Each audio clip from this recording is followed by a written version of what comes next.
Bayangin aja, kalian ada di sebuah dunia kuno yang benar-benar gelap. Sebuah masa di mana peperangan brutal itu udah jadi makanan sehari-hari, tirani terjadi tanpa belas kasihan, dan pengkhianatan ada di mana-mana. Dunia saat itu tuh ibaratnya lagi butuh banget sosok penyelamat, seseorang yang bisa menertibkan semua kekacauan ini. Nah, selamat datang di sesi bedah materi kita kali ini.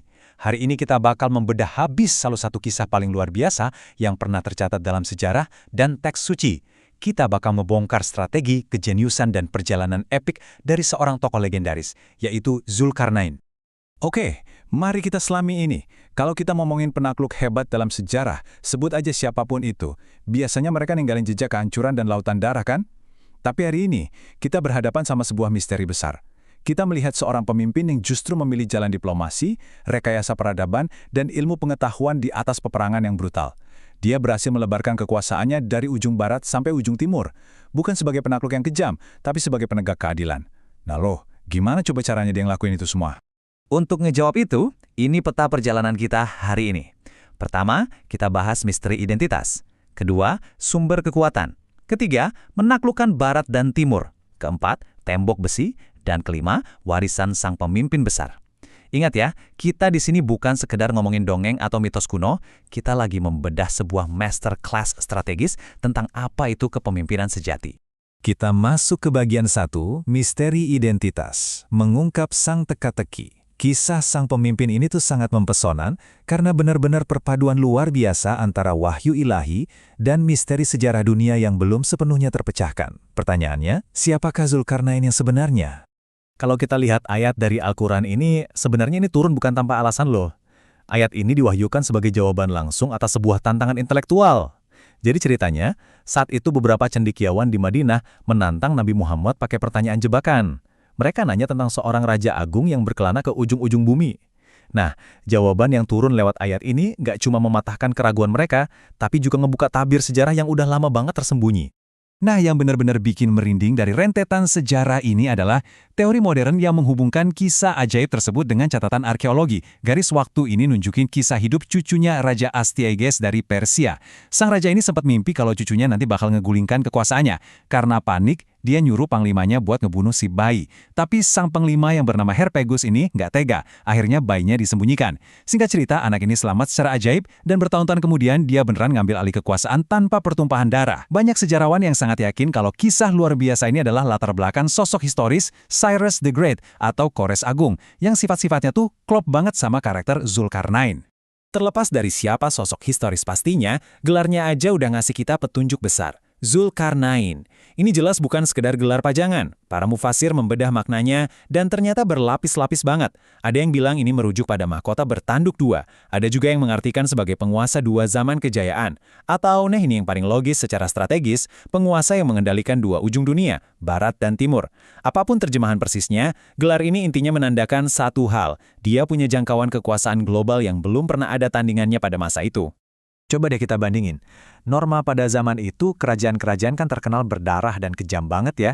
Kekuasaan itu murni dipakai buat menindas dan nebar ketakutan. Tapi di sisi lain, kita ngelihat revolusi pemikiran dari seorang Zulkarnain. Buat dia, kekuasaan itu adalah tanggung jawab yang super berat buat menegakkan keadilan. Dan fakta yang paling gila sih, saat dia akhirnya berkuasa, dia malah memaafkan dan mengangkat kembali Herpagus. Iya, panglima yang dulu disuruh ngebunuh dia pas masih bayi. Ini bukti nyata kalau dia itu mimpin pakai visi yang besar, bukan pakai dendam pribadi. Lanjut ke bagian 2, sumber kekuatan, persenjataan, ilmu pengetahuan. Sekarang pertanyaan besarnya, gimana mungkin satu orang aja, senahkoda sendirian, bisa mengelola ekspansi geografis yang sebegitu masifnya dan tetap damai? Yuk kita intip apa aja yang ada di gudang senjatanya. Jadi, kunci utamanya ada di frasa memberikan kepadanya jalan atau sebab. Bener banget, Tuhan ngasih dia legitimasi kekuasaan dan potensi mentah. Tapi, kalian harus catat ini baik-baik. Zulkarnain itu sama sekali nggak pasif. Dia nggak cuma duduk manis, ngopi-ngopi, terus nunggu keajaiban turun dari langit. Enggak. Amanah ilahi itu harus bener-bener dia olah pakai keringat dan tindakan nyata. Nah, ini dia. Ini yang selalu bikin saya antusias banget buat ngebahasnya. Semuanya ini bukan sihir teman-teman, ini murni kejeniusan akademis dan kemampuan praktis. Zulkarnain itu menguasai rekayasa peradaban, jago diplomasi antargangsa, dan ngerti banyak bahasa. Gak cuma itu, Dia belajar astronomi buat navigasi ekspedisi lintas benua, plus dia juga master di bidang ilmu metalurgi atau pengolahan logam. Berkah ilahi yang digabungin sama disiplin belajar yang gila-gilaan inilah yang bikin skill dia benar-benar nggak ada lawan. Masuk ke bagian 3, menaklukkan Barat dan Timur. Setelah semua persenjataan ilmunya siap, tibalah waktunya buat ngetes skill tersebut. Mari kita perlakukan setiap ekspedisinya bukan sekedar invasi wilayah, tapi sebagai ujian strategis buat kepemimpinannya. Perjalanan pertamanya ngebawa dia jauh ke ujung barat. Bayangin deh kalian ada di sebuah landscape yang gelap gulita. Isinya rawa berlumpur hitam yang bergejolak dan bau. Secara metaforis dan fisik, ini tuh wilayah yang suram banget. Di sana dia nemuin masyarakat yang udah hancur lebur gara-gara kezaliman, ketakutan, dan tirani dari penguasa mereka sendiri. Kekacauan benar-benar merajalela di sana. Dan pas banget di momen ini dia nunjukin kelasnya sebagai pemimpin elit di saat dia sebenarnya punya kekuatan militer penuh yang bisa aja dipakai buat menghancurkan mereka dalam sekejap, dia justru milih buat ngerem. Dia mengamati bahasa tubuh orang-orang di sana, mendengarkan keluhan rakyatnya, dan yang paling keren, dia pakai psikologi serta negosiasi. Dia menukar kepentingan, ngebangun aliansi, dan berhasil mengubah musuh jadi sekutu tanpa menumpahkan setetes darah pun. Asli, ini pencapaian strategis yang bahkan jarang banget bisa dilakuin sama penakluk legendaris macam Alexander the Great atau Julius Caesar. Misi di barat selesai, dia langsung banting setir putar balik menuju ujung timur yang ekstrim banget kondisinya. Dari rawa gelap berlumpur tadi, kita seakan ditarik pindah ke padang gersang yang super panas. Matahari nyengat tanpa ampun, dan di sana dia nemuin suatu kaum yang benar-benar nggak punya pelindung apapun. Ibaratnya peradaban mereka itu masih nol besar. Mereka hidup pasrah aja gitu terekspos sama keganasan alam. Dan kejadian ini mengilustrasikan dengan sangat cemerlang gimana pendekatan praktisnya. Dia nggak datang-datang langsung nodong mereka buat tunduk atau maksa ngerubah kepercayaan. Sebaliknya, dia langsung mengidentifikasi akar masalah mereka, gimana caranya bisa bertahan hidup. Dia pakai kecerdasan rekayasanya buat ngajarin mereka bikin rumah yang tahan panas, merancang sistem irigasi air, dan menanam pohon peneduh. Dia memecahkan masalah dasar mereka secara logis banget. Dia ngebawa peradaban buat mereka, yang otomatis bikin masyarakat di sana jadi setia sama dia secara sukarela. Bagian 4. Tembok besi. Menghadapi Ya'juj dan Ma'juj. Ternyata ujian di barat dan timur itu cuma semacam pemanasan loh. Sekarang kita tiba di klimaks pembahasan kita. Ini adalah perjalanan yang paling misterius dan mengerikan, menuju pegunungan yang gelap dan membeku di ujung utara. Coba bayangin, di antara dua gunung raksasa yang dingin, dia nemuin sebuah komunitas yang terisolasi dan lagi teramat berat.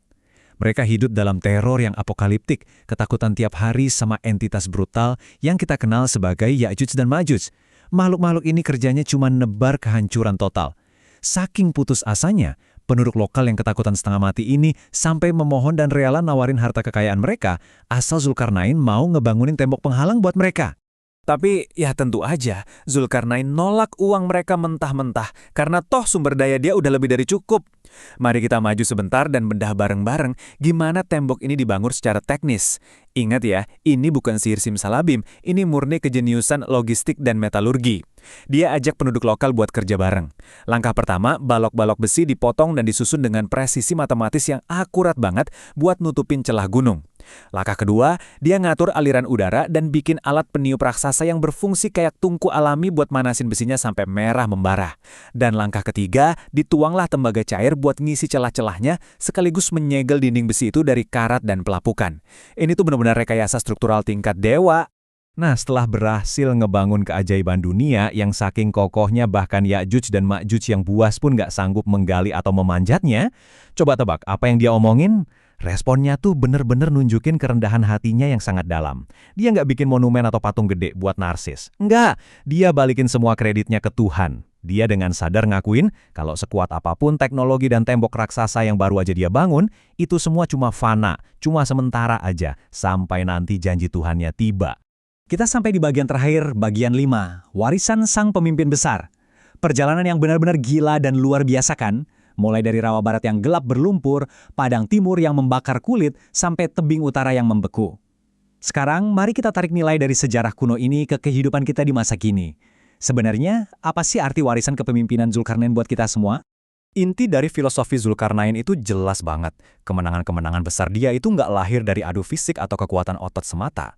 Semua itu adalah hasil kalkulasi yang cermat antara disiplin tinggi, kecerdasan intelektual, ilmu rekayasa, dan ini yang paling penting, kasih sayang yang nyata ke sesama manusia.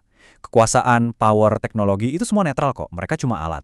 Pemimpin sejatilah yang tahu gimana cara pakai alat-alat tersebut buat ngebangun peradaban dan nyiptain kedamaian. Dan kesimpulan tadi ngebawa kita ke pertanyaan akhir yang cukup provokatif ini. Oke, kita mungkin bukan raja yang menguasai benua, dan kita juga nggak lagi ngadepin makhluk mitologi nyeremin yang hobi ngehancurin kota. Tapi, kita semua kan punya porsi ilmu, kecerdasan, dan sumber daya kita masing-masing. Jadi pertanyaannya sekarang adalah, gimana caranya kalian bakal meniru semangat Zulkarnain di dunia modern ini? Tembok pelindung kayak gimana sih yang bakal kalian bangun pakai ilmu kalian buat menyejahterakan orang-orang di sekitar kalian? Coba dipikirin baik-baik. Terima kasih banyak udah join bareng saya di sesi eksplorasi sejarah dan kepemimpinan yang mind-blowing ini. Tetaplah terstruktur, terus semangat belajar, dan pastinya jangan pernah berhenti buat tetap penasaran.